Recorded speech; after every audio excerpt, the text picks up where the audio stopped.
আসসালামু আলাইকুম। দেখেন কি অবস্থা, মাঝে মধ্যে মনে হয় যে কির উপরে বেঁচে আছি আমি নিজেও জানি না। প্রচন্ড মাথা ব্যথা করতেছে, প্রচন্ড মাথা ব্যথা করতেছে।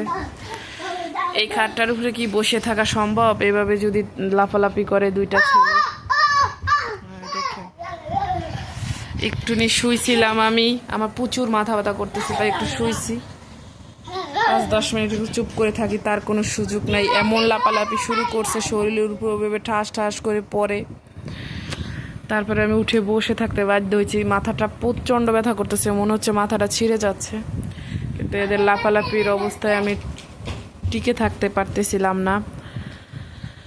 আমার কিছু করার নাই, এদেরকে আমি এই পর্যন্ত বড় করছি একাই আমি এদেরকে মানুষ করি।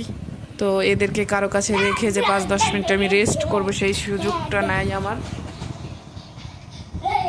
বাবা একটু থামো, একটু থামো, একটু থামো।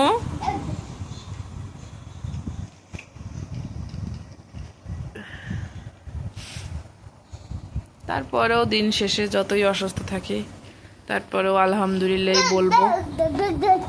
কারণ অনেকে চাইলেও একটা সন্তান পায় না, অনেক কান্নাকাটি করেও একটা সন্তান আল্লাহ দেয় না। আর সেখানে আমাকে আল্লাহ একসাথে আমার 2টা ছেলে দিয়েছে। এটা আমার অনেক ভাগ্য করে এরকম 2টা ছেলে পাইছি। তো একটু তো কষ্ট সহ্য করতেই হবে।